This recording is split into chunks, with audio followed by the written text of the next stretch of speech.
You're listening to The Builder's Mindset with Mike DiGiovanni, presented by Amazing Mindsets.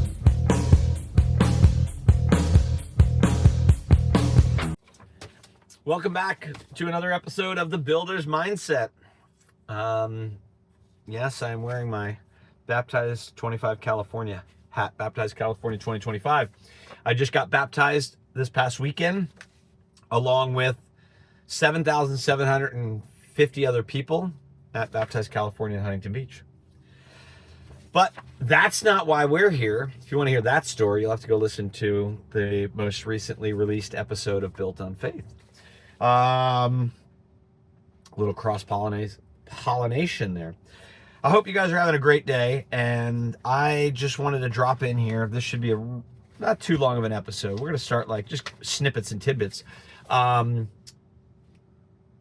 I just want to talk about the spring selling season and what's going on with it. A lot of talk. There's those headlines again about all the downs in sales and everything. And I tell you what, if you've listened to some of my other episodes, I've made some predictions about closings. I'm feeling even better about them now. So, if you go back and listen to the episode where I did the preview of the Q1 results, because we talked about Toll and KHAV, their Q1 ended the end of January, and KB and Lennar end the end of February. And so we're in the throes right now. We got a prelim from those four builders. But as we talked about in that episode, Toll and KHAV to me are more closer on line with the builders that end the end of the year, the normal fiscal year. And I think their Q2 is closely aligned, in my opinion, with the rest of the builders' Q1. Because their Q2 is December, January, February. So they're only 1 month off of those. But Lennar and KB, their Q1 is December. Their Q1, Lennar and KB's Q1 is December, January, February. Whereas Toll is November, December, January. Toll and KHAV. So if you go back to that episode and you listen to some of the points that I brought up about what KB said about sales, right? So KB's reporting on their first quarter numbers, which were for December, January, February, right? And so they're talking about, the market weakness is coming out, let's say. That's what everybody else would say, the market weakness. And as I've said, I don't believe that the market is fundamentally weak, because I believe there's fundamentally inherent demand. There are challenges that are making it harder for consumers to exercise that demand, okay? So you talk about elastic and inelastic demand, if you remember from macro or microeconomics, some things are considered, it was funny. They used to talk about inelastic demands. I think are things that the demand doesn't it's not flexible. They used to talk about milk as being inflexible. That's tell you how old I was, because they didn't have oat milk and all this other stuff back then. But I believe to some degree, depending upon the stressors and the cost swings, it's a bit more nuanced than what's elastic or inelastic. And so what I think we're experiencing now is the demand is still there. We're not squashing the demand for housing. We're just pushing people to other products maybe, or pushing their timelines to wait. And so I think all things are going to work out. And I honestly think we're going to look back and the tariffs are going to be a good thing for the industry as a whole. And I'm not going to go down there. What I want to just go is, I brought this up because if you go back and you listen, when KB did their earnings report with Wall Street, which was around, so their Q1 ended the end of February. I want to say it was the very end of the third week of March, fourth week of March. So, or was it the early April? Somewhere around there. It's usually about a month later. So they were focusing on, they kept trying to point out a couple times that they saw an uptick in sales in March. March was not part of their reporting. So this is why it's kind of interesting. March was not part of their reporting because their Q1 is December, January, and February. But they did share with the analysts that what they were seeing in March was better than that gave them signs that the spring selling season was coming. And we are early in the spring selling season. We still have about 6-7 weeks till the first day of summer. So hang tight with me, but let me read some of this stuff to you. And I'll let you decide for yourself, and we will put the link for the show notes for all these articles that I'm going to share with you. So this first one's this is from the National Association of Realtors. And so they had some key highlights. And this is mostly on existing sales, but I'll share that because I think it puts some things into context, right? So existing home sales slipped 5.9% in March to a seasonally adjusted annual rate of 4.02 million.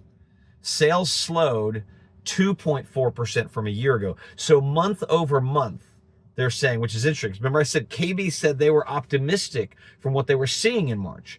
But I'll give you some data points in a second but so 2.4% down March 25 versus March 24. The median existing home sales price climbed 2.7% from March of 24.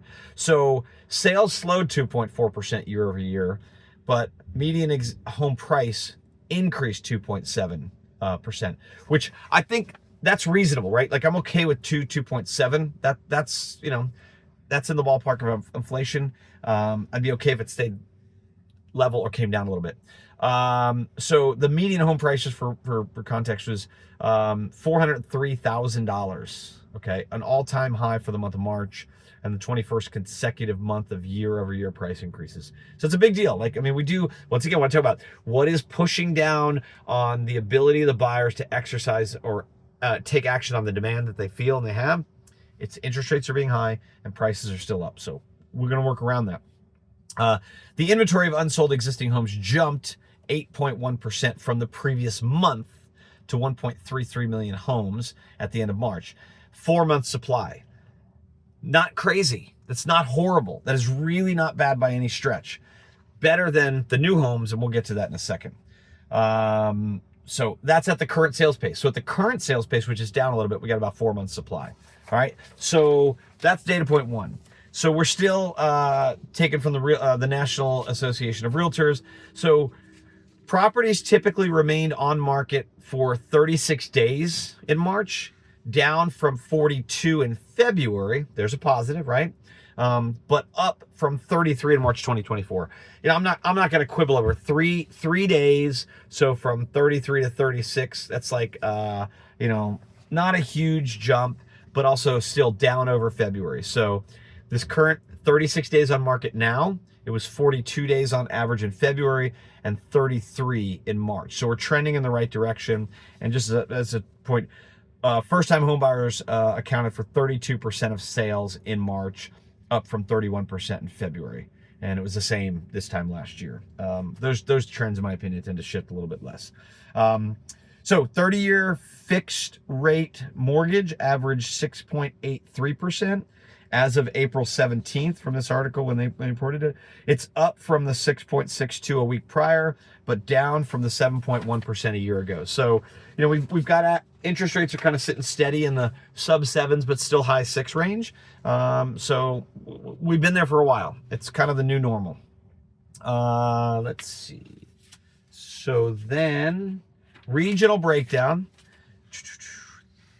The existing home sales in the Northeast in March declined 2% from February. And the median price was up 7.7% from a year ago. In the Midwest, existing home sales waned. They were down 5% in March, down 3.1% from the previous year. And the median home price was $302,000, up 3.5% from a year ago. In the South, the sales dropped 5.7% from February, down 4.2% from a year before, and the median price in the South was $360,000, up 0.6% from last year. So very moderate increase. I think the South, we heard a lot about that. Florida inventory is a little up.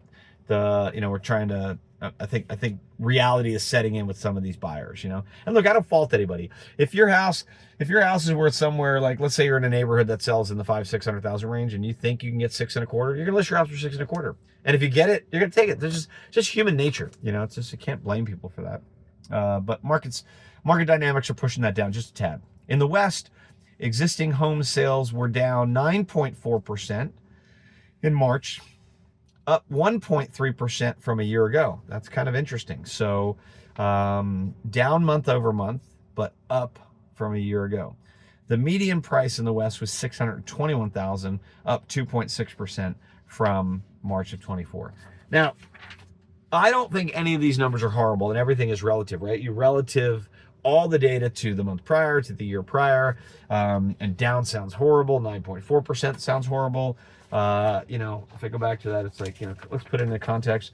To an annual rate in the West, it was down 9.4% to an annual rate of 770,000. So we're talking like roughly, let's say, from 840,000 annualized to 770.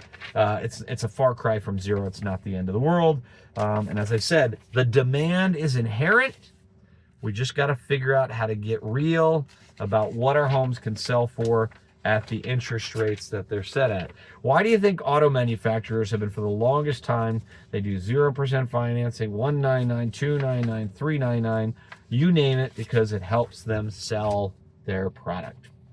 All right, so we had a couple of data points we're going to cover here before we try to wrap this all up. So now this is all new home. Now we're going to talk about the new home residential sales. So this comes from the U.S. Department of Housing and Urban Development, and so this is for sales data for March 2025. We'll be waiting, I don't know, maybe not so long for April, but that should come out. But right now, we'll just talk quickly about March, because this is when most people kind of, and I've even said this before too. I'm usually one of those people, like, if March is not great, I'm preparing for the worst, but like I'm converted, just like I'm converted to Christ. I'm also converted to not believe that March is the tell-all for the entire year. So sales of new single-family homes in March 2025 were at a seasonally adjusted annual rate of 724,000, according to estimates released jointly today by the U.S. Census Bureau and the Department of Housing and Urban Development. This is 7.4% above the February rate of 674, and it's 6% above the March 2024 rate of 683. So now we're talking about new home sales, and this is where it gets really interesting, is because home sales companies, existing home sales are usually people selling, right? So people maybe can wait a little bit longer. Maybe it's a second home. They don't have to sell it. Maybe they don't have to move. Home builders need to move homes, and so they're going to do what they need to do to sell homes. So that was on home sales. Now we're going to talk about inventory and month supply. Seasonally adjusted estimate of new houses for sale at the end of March 2025 was 503,000. This is a 0.6% increase above the February 2025 number of 500,000. So it's up like ever so slightly, a little more than 0.5%, and is 7.9% above the March 2024 estimates of 466. So yes, over that whole year, and so this is what we're talking about. These are homes for sale. So these are homes, if you think about it, this could be a home that's just started. So we're taking essentially what's happened over the last year in terms of housing starts and sales. And so we're seeing a little bit of inventory start to build up in the system. This represents a supply of 8.3 months at the current sales rate. Okay, that sounds horrible, but hang on with me. The month's supply is 6.7% below the February number. Okay, so it's getting better, because it was 8.9, and it's 1.2% above the March 2024 number of 8.2. So not horrible compared to a year ago from a percentage basis, okay? And coming down from last month. So once again, we talk about cyclical nature and the seasonality of home sales, right? November slows down significantly, December to January, and even if you go back to what I've historically said, all the way up through Super Bowl is typically not the biggest from a sales perspective. So this data is as of, like I said, I think this is as of the end of March, right? So think about that. So as of the end of March, we're pulling the inventory down from February. Now, also what is happening, just full disclosure, is starts have eased up. Builders are selling a little bit better into March. KB even mentioned that in their call. And so we're starting to see, we're going to chip into that inventory a little bit. Now let's talk about sales price for new homes. The median sales price of new houses sold in March 2025 was $403,000. This is national average. So 1.9% below the February number of 411. And 7.5% below the March 2024 price of 436. The average sales price of new houses sold in March was 497, average, not median. 1% above February's 492, and 4.7% below March 2024 $522,000. So what we have happening here is builders are making adjustments strategically to move inventory, right? And they're going to be very strategic about this. Now, are they going to take a hit on a margin? Yes. And you saw that with Lennar. You saw it with KB, and you're going to see it when we put our earnings report out in a few weeks. And we share the analysis of all the publics.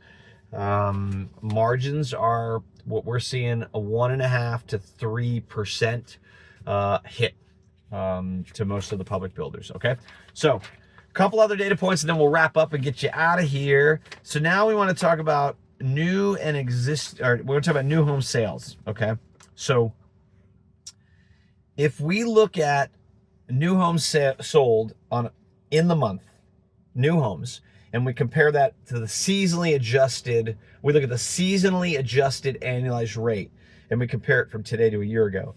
So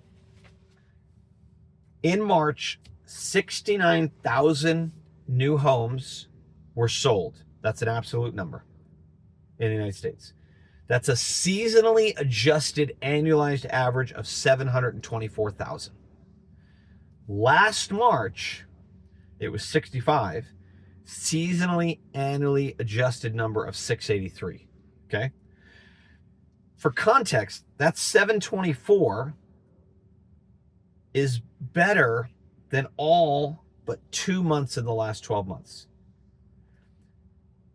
September, we were 726, slightly higher, and April of last year we were 736. So what I'm going to be key to watching is what is April, when the April numbers come out, compared to March of the same year, and what is April this year, 25, compared to 2024, okay? And then other context, that's 724,000 annually adjusted seasonal average, March 2025, that is higher than 2024, 2023, 2022, and 2019. 2020 and 2021 were the only years where the years were higher than that. What happened in 2020, 2021? The COVID boom for buying houses, right? So, all right, one last one, and then we'll get you out of here. So, this is by region. I just thought I would share a brief little overview of new homes sold and new homes for sale in the year-over-year comparison. So, the Northeast sold 28,000 homes compared to 42,000 last March. The Midwest, 69 compared to 82. The South sold 483,000 homes compared to 395 last year. And the West, 144 to 164. So all of them are down a little bit. The South is up. I think if you listen to the calls, if you listen to Lennar, you listen to Horton, you listen to KB, they'll talk about very, very strategic in the South to get houses to move, okay? So they're doing what they need to do to clean up the inventory. And then new homes for sale. So this is available. It's like basically inventory. 30,000 in the South, whereas last year, this time we had 24,000. 49 in the Midwest. This time last year we had 42. The South, 295. This time last year we had 279, so it is still a little bit higher. And the West, 118 versus 109. So inventory of actual new homes for sale is a little bit up, nothing major. I'll leave you with this. If you look at all that data and you dig into all that data, what you will find is not a gloom and doom story. What have we always told you? When you see a negative headline, check the facts. Be discerning of what you consume and how you consume it, okay? So, I'm predicting April's going to be a solid. I was looking at some data, and darn it, I think I had a little sticky note that I had looked at. In Southern California, if we look at the sales of homes, and here we have 3 markets in SoCal. We look at the LA and the Ventura market. We look at it's kind of like LA, Orange County. We look at San Diego, and then we have the Inland Empire. And for the most part, all 3 of those markets are holding steady at just below the 3/4 a week, to the Inland Empire, which actually just bumped up to 0.8. They've been riding in about the 3/4 to 0.8. We've always said that's kind of the threshold. We want to get, we'd like to get 1 sale per community per week, but we've talked about 3/4 is not horrible. 0.6 is not the end of the world. Getting below a half, that's when we start to kind of not want to be there for too long. But I will tell you, that has kind of been relatively consistent in Southern California in all 3 markets for March and April. So even what would probably be considered one of the highest priced markets in the country, we're figuring out how to get it done and how to sell homes. So I'm still optimistic. Okay. So don't let the negative headlines give you gloom and doom. Don't let them turn you into ER. Read the data. And what I just read there, man, I'm feeling like Tigger. I think we're in for a pretty solid plateau year is what I'm going to call it. As I've said before, plus or minus 2.5% in closings totally annually across the board. Some markets will be up, some will be down, some builders will be up, some will be down. But at the end of the day, we're going to be pretty right in there year over year as to where they're going to be. And we're also working on right now doing a quick analysis for you guys to share with you of 2023 to 2024 of the top.